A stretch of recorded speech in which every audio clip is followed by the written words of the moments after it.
하나님의 말씀이 주는 부담, Burden from the Word of God. 오늘의 제목입니다.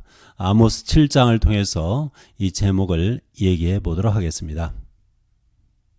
자, 말씀을 나누기 전에 찬양을 한 곡 해보도록 하겠습니다. 히브리어 찬양입니다.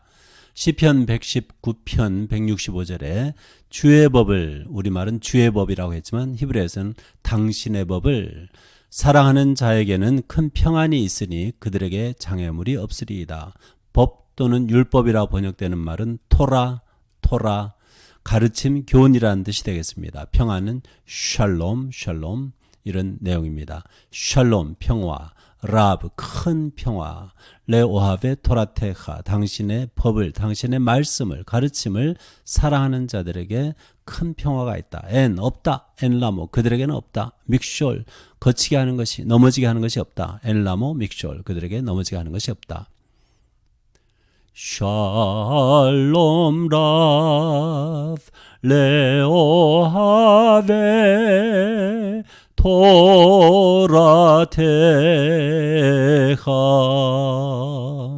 샬롬 라브 레오하베 토라테하 엔라모 믹숄 엔라모 믹숄 샬롬 라브 레오하베 토라테하.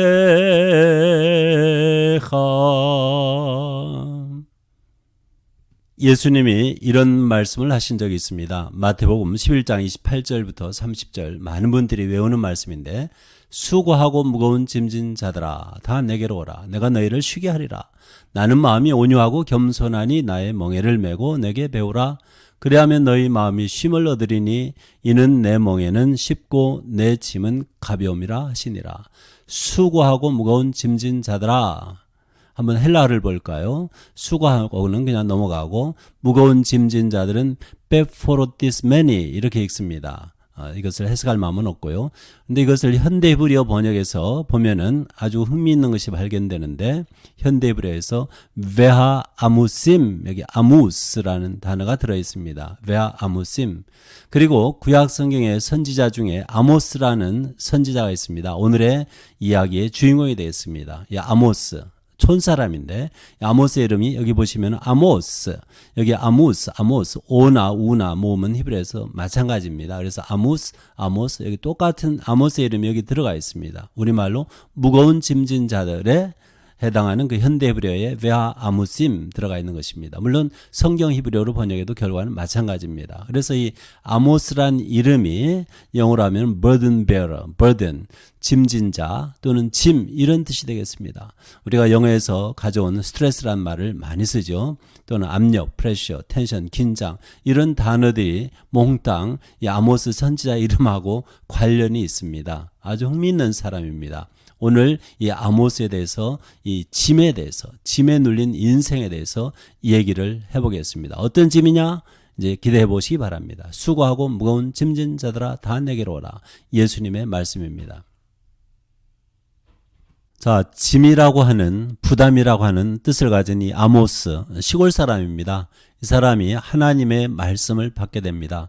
그리고 그 하나님의 말씀이 이 사람에게 엄청난 부담으로 다가오게 됩니다. 아모스 1장 1절에 유다왕 우시아의 시대에 곧 이스라엘 왕 요아스의 아들 여로보암의 시대 지진전 2년에 드고와 목자 중 아모스가 이스라엘에 대하여 이상으로 받은 말씀이라.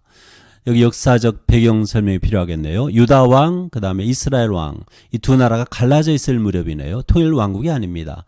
유다 왕 남쪽은 우시아가 왕이었고 북쪽은 요아스의 아들 여로보암 시대입니다. 여로보암이란 이름은 또 한 번 나옵니다. 이스라엘 그 분열 왕국 이스라엘 초대 왕 이름이 여로보암이기 때문에 이 사람은 제2세로 우리가 보통 편의상 얘기를 합니다.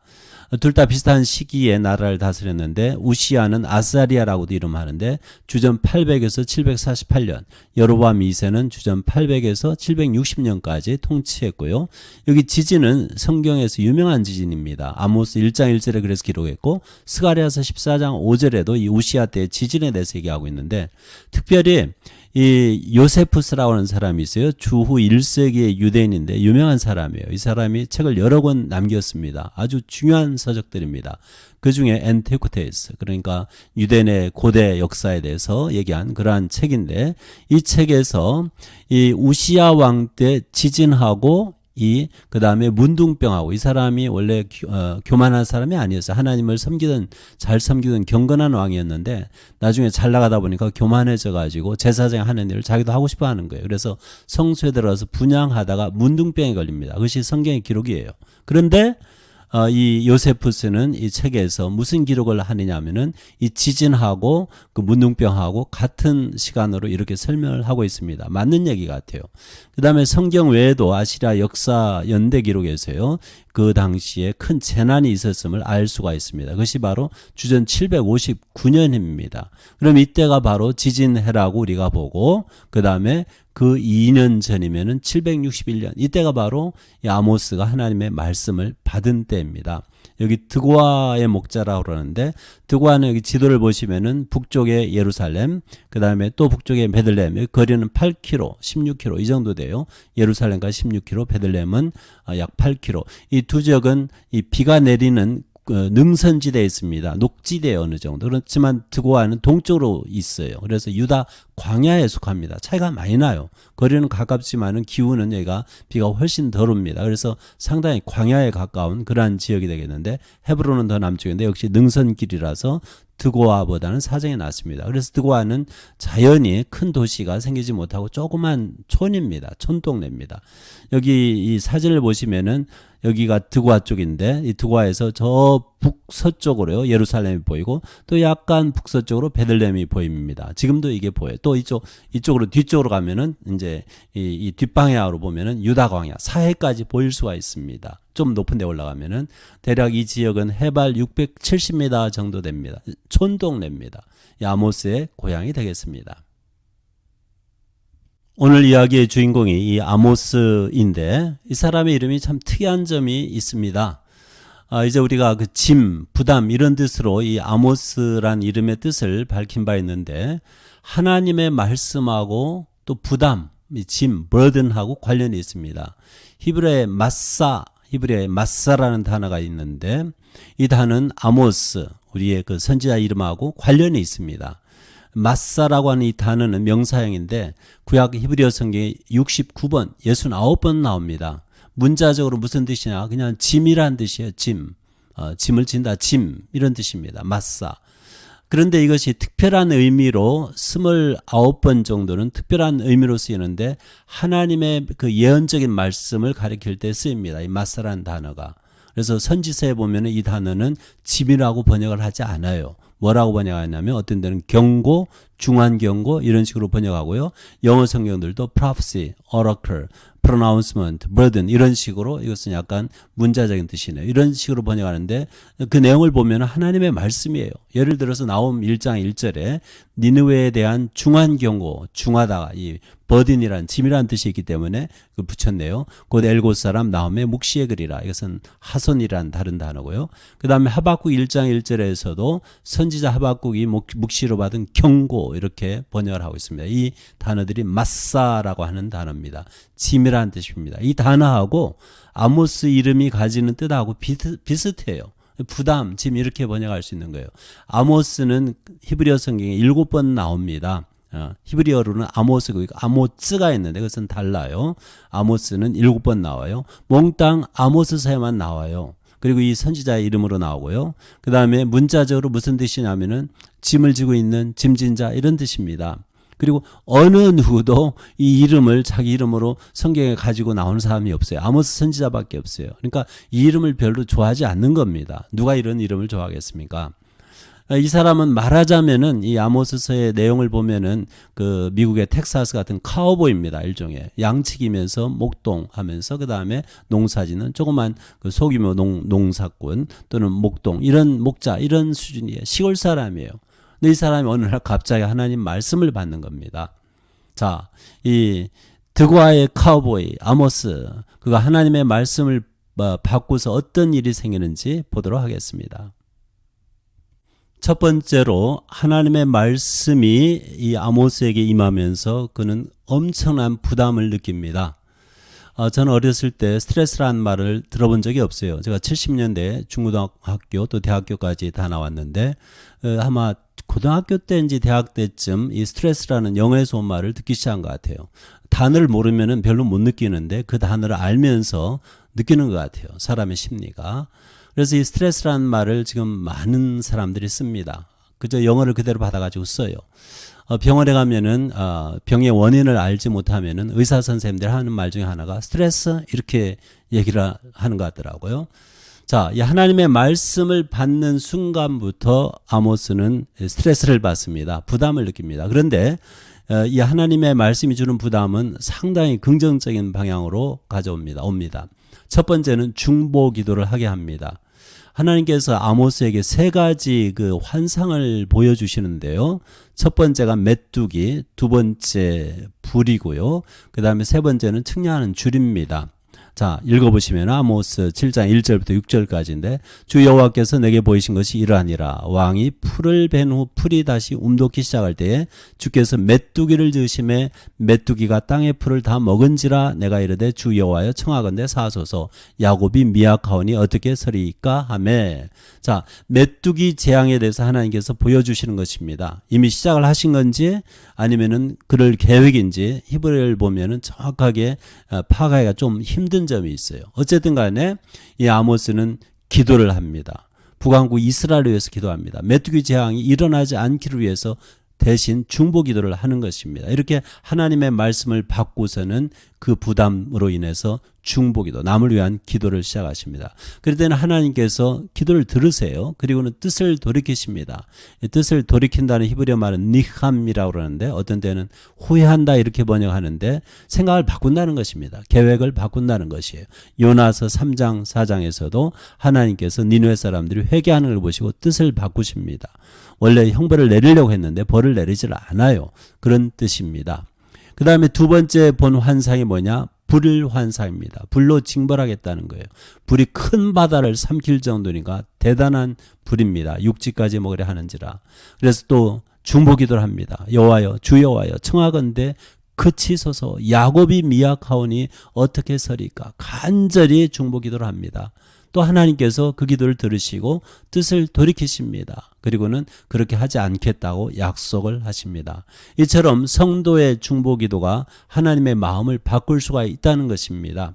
자, 이렇게 하나님의 말씀이 부담으로 이렇게 오는데 이러한 부담은 그 말씀을 받는 사람에게 중보기도를 하게 합니다.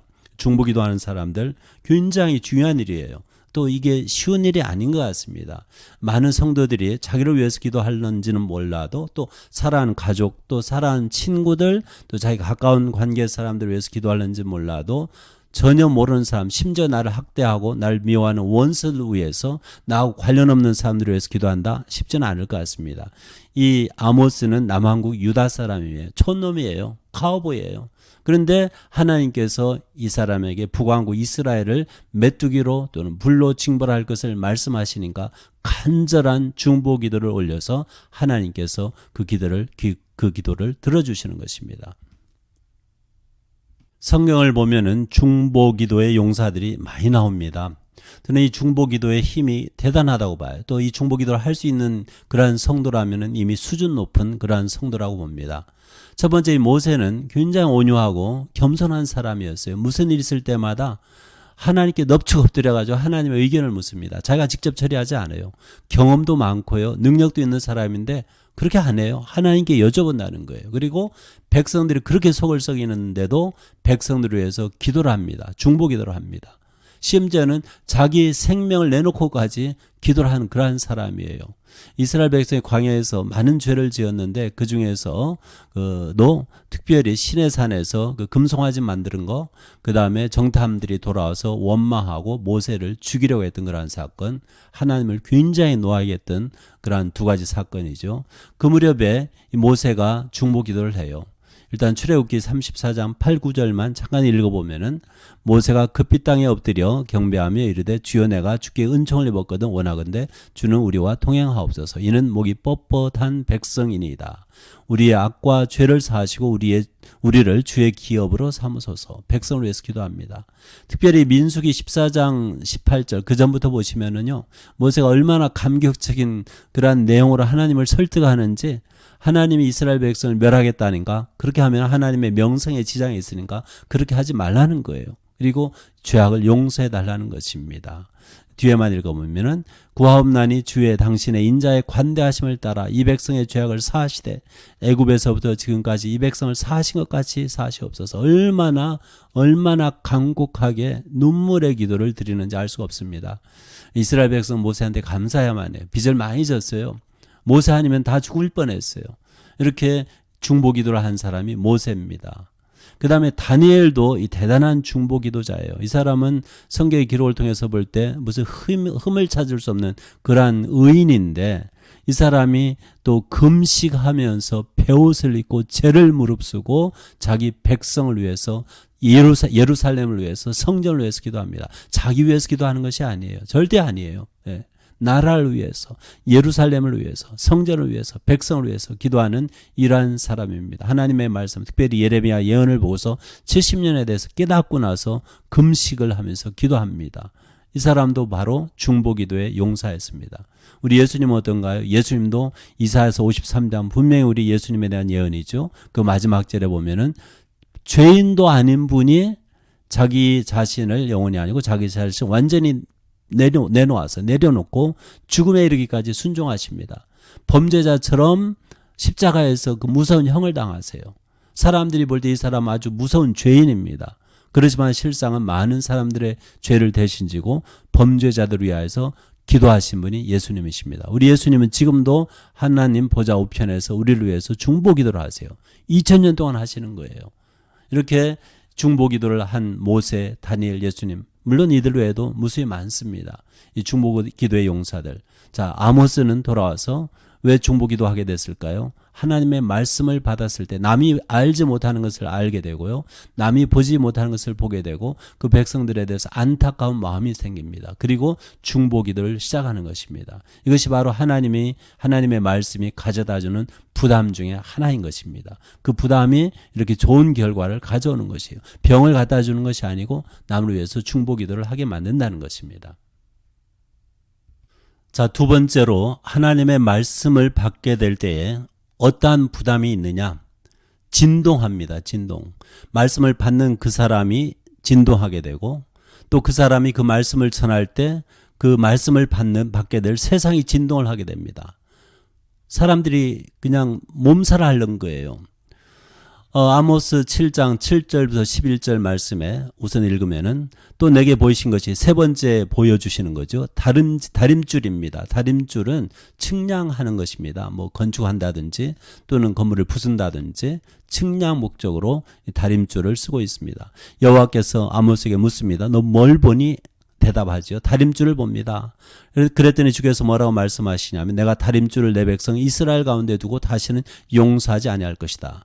아마 이때 분명히 이 아모스가 또 중보기도를 했을 거예요. 앞에 두 번처럼. 그렇지만 하나님은 이제는 이미 결정을 하신 일입니다. 이 일만은 하나님도 양보하지 않으십니다. 그래서 이삭이라고 표현하네요. 이삭의 산당들이 황폐되며 이스라엘의 성소들이 파괴될 것이다. 내가 일어나 칼로 여로보암 2세죠. 집을 치리라 하시니라. 이러한 말을 들으니까 지금 이 이스라엘, 북왕국 이스라엘에 베델에 금송아지가 있습니다. 또 하나는 단에 있죠. 베델은 유다하고 가까운 경계입니다. 베델의 제사장, 이 사람은 레이지파가 아닌 게 거의 분명해요. 왜냐하면은 이 여로보암 1세가 2세 말고요. 처음에 이 백성들이 남쪽 유다로 특별히 예루살렘으로 이사가는 것을 옮겨가는 것을 두려워해 가지고요. 그 변경에다가 금송아지를 만들고 거기에 제사장을 아무나 뽑아가지고 대제사장으로 임명하고 제사장으로 임명하는 거예요. 또 절기도 마음대로 만들어버리고요. 그래서 이 제사장 아마스야는 분명히 북왕국 이스라엘의 대제사장이었을 거예요. 그가 이스라엘의 왕 여로보암에게 보내어 이르되 얼마나 위협을 느꼈으면 이렇게 하겠습니까? 이스라엘 족속 중에 아모스가 왕을 모반하나니 그 모든 말을 이 땅이 견딜 수 없나이다. 아모스가 말하기를 여로보암은 칼에 죽겠고 이스라엘은 반드시 사로잡혀 그 땅에서 떠나겠다 하나이다. 물론 이 말은 앞에는 언급이 없습니다만 하나님께서 하신 말씀을 아모스가 전했겠고 또 이 아마스야가 그대로 옮긴 걸 겁니다. 거의 틀림없어요.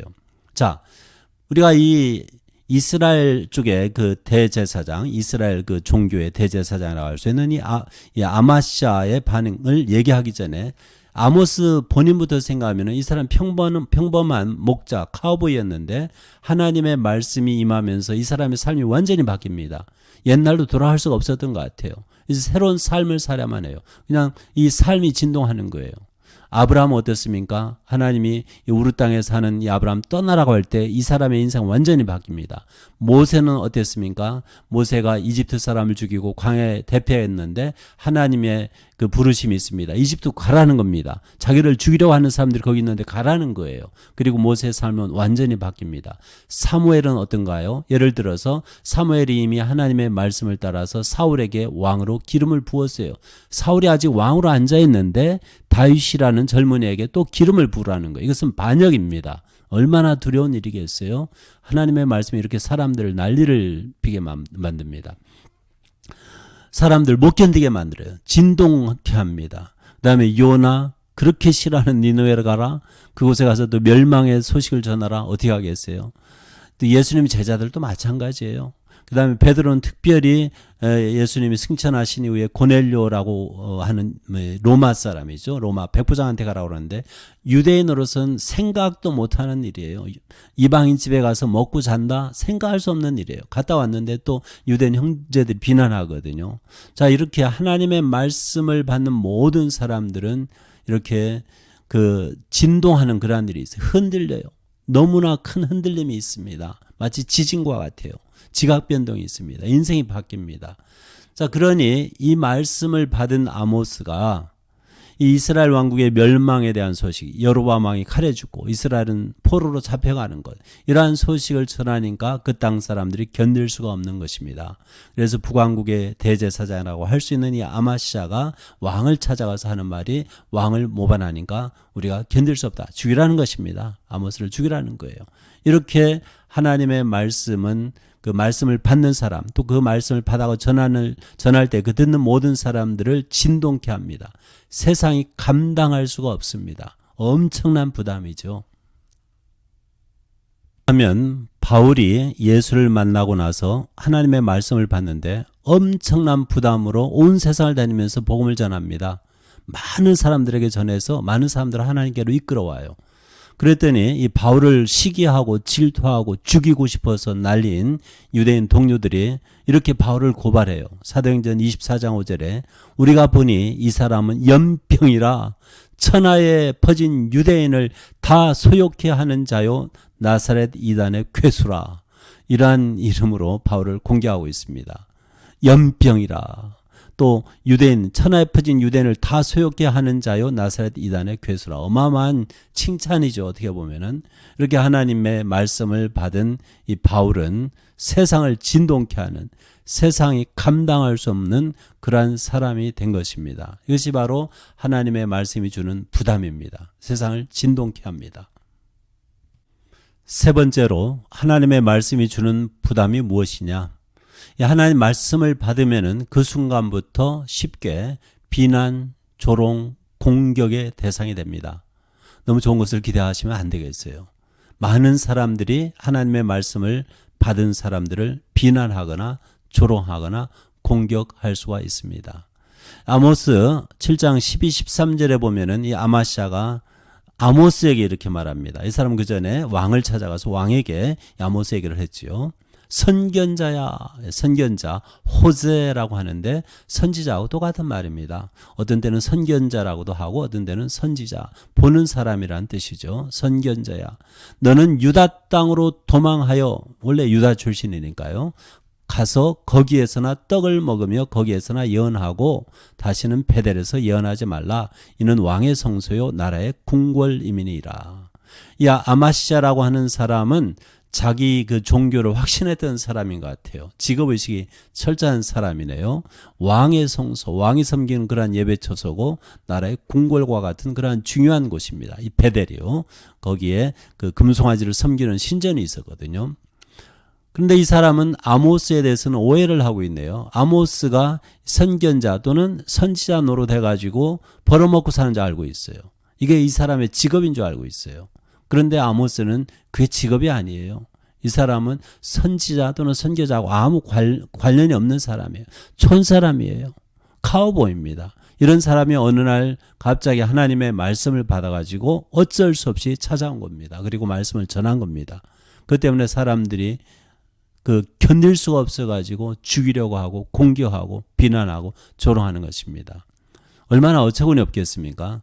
이 사람은 직업의식으로 선지자 한 사람이 아니에요. 그런데 선견자야 이렇게 부르고요. 너는 유다 땅으로 도망하여 거기서나 떡을 먹으며 거기에서나 예언해라. 거기서 예언하고서 먹고 살라는 것입니다.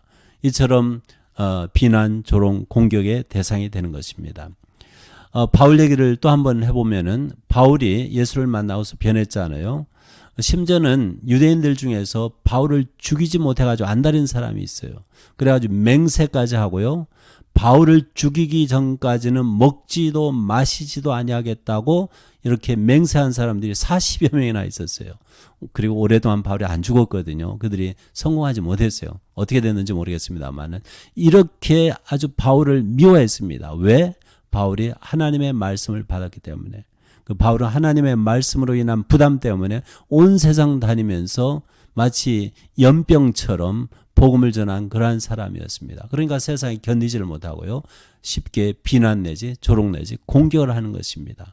자, 이상 세 가지가 하나님의 말씀으로 인한 이 부담, 병을 갖다 주지는 않아요. 스트레스 병을 준다고 하잖아요. 그렇지만 하나님의 말씀을 받으면 분명히 부담이 오는데 뭐 스트레스라고 해도 되겠어요. 그런데 이 부담은 그렇게 나쁜 쪽으로 영향을 끼치지를 않습니다.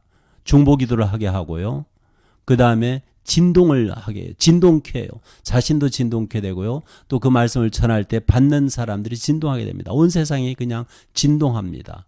그리고 세 번째는 이 말씀을 전할 때에 남의 비난, 조롱, 공격의 대상이 된다는 것도 잊어서는 안 되겠어요. 이것이 바로 하나님의 말씀이 주는 부담입니다.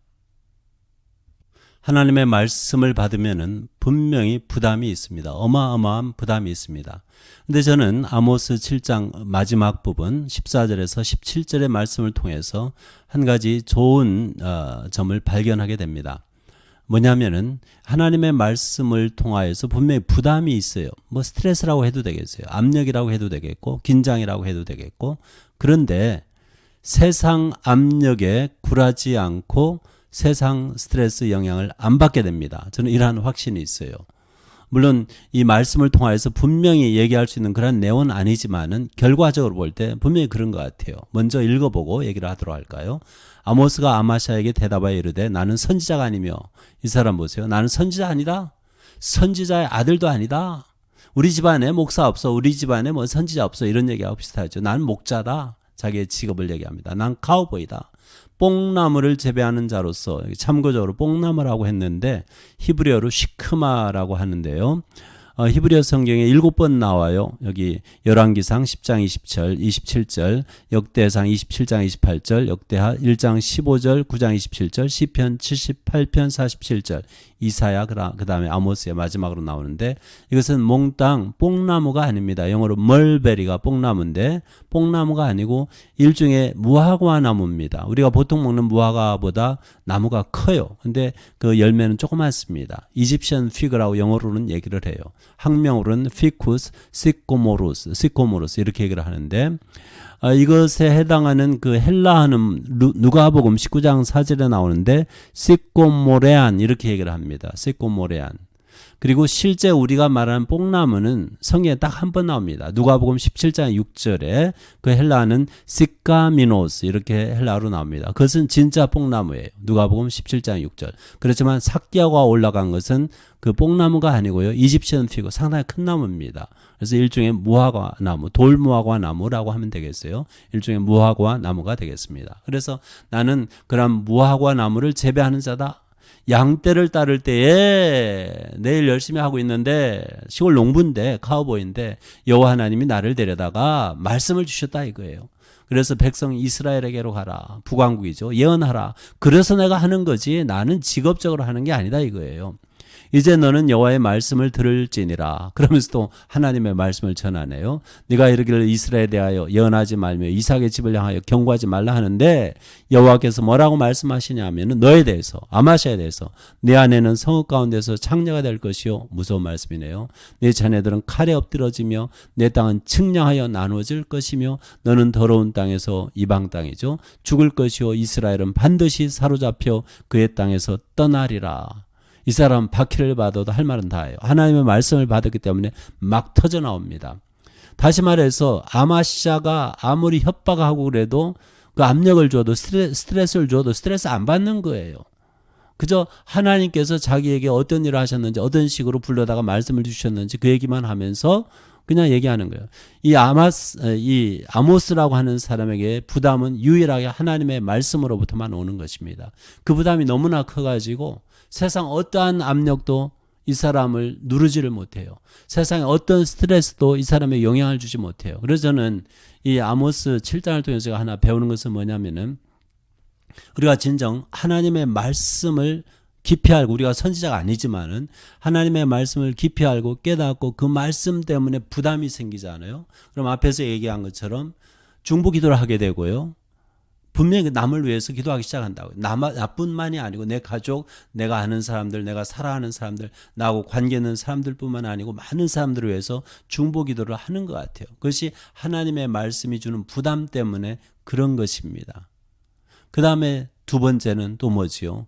변화가 있어요. 엄청난 변화가 있습니다. 흔들려요. 내 인생이 흔들리고요. 그 다음에 내가 이 말씀을 전할 때 남의 인생이 또 진동이 있어요. 그러한 파급 효과가 있습니다. 그 다음에 세 번째 더불어 오는 것은 박해도 감안을 해야만 합니다. 왜냐하면 이 세상 사람들은 하나님의 말씀을 그렇게 좋아하지 않아요. 또 자기 좋은 식으로 해석을 합니다. 종교를 가지기를 원하는 사람들이 있는데 하나님이 원하시는 그러한 종교가 아니고 내가 원하는 종교로 바꿔나가는 거예요. 그래서 하나님의 말씀을 액면 그대로 받는 것을 싫어하는 것입니다. 그런 사람들에게 하나님 말씀을 그대로 줘보세요. 그럼 싫어하는 거예요. 하나님 말씀에 분명히 동성연애에 대해서 금하십니다. 싫어하십니다. 하나님이. 근데 이 세상 사람들 중에는 특별히 교회 안에도 그런 사람이 있는데 동성연애 가지고 교회 안에 들어오고 싶은 사람들이 많은 거예요. 또 종교다원주의, 이 종교도 좋고 저 종교도 좋고 종교다원주의를 가지고 기독교인 노릇을 계속 하기를 원하는 사람들이 꽤 많아요. 이제는. 또 창조론을 믿지도 않고 진화론을 받아들이면서 교회 안에 신학교 교수로 목사로 있기를 원하는 사람들이 꽤 됩니다. 심지어는 예수님 부활도 안 믿고요. 동정녀 탄생도 안 믿으면서 목사 노릇 하고자 하는 사람들이 많아요. 신학교 교수하고자 하는 사람들이 많아요. 얼마나 큰 문제입니까? 이런 사람들에게 하나님의 말씀을 액면 그대로 전하면은 엄청난 스트레스를 줄 거라고요. 그러면 이 사람들은 공격하는 거예요. 박해하는 거예요. 하나님의 말씀을 그대로 액면 그대로 믿고 전하는 사람들을 박해할 수밖에 없는 것입니다. 그런데 이 아모스라는 사람은요, 이 14절부터 17절 이 마지막 이 몇 절을 읽어보니까 이 사람은 하나님의 말씀으로 인한 부담이 너무나 커가지고요. 그 누가 박해하고 욕을 하고 비난하고 협박해도요 별로 신경 안 써요. 스트레스를 안 받는 것 같아요.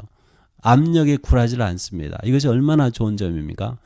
어차피 스트레스 받을 거라면은 세상에 쓸데없는 일로 스트레스 받지 말고 하나님의 말씀으로 부담을 받기를 바랍니다. 그래서 복된 삶이에요. 이것이 바로 우리가 아모스를 통해서 배울 수 있는 것이라 이것입니다. 자, 오늘도 민수기 6장 24절부터 26절의 말씀을 통해서 인사를 대신하고자 합니다. 여호와는 내게 복을 주시고 너를 지키시기를 원하며 여호와는 그의 얼굴을 내게 비추사 은혜 베푸시기를 원하며 여호와는 그 얼굴을 내게로 향하여 드사 평강 주시기를 원하노라. 유대인들은 보통 여호와를 발음 안 하기 때문에 아도나의 주라는 뜻으로 그런 단어로 대체를 해버렸습니다. 그런데 오늘은 제가 야훼로 읽겠습니다. 야훼.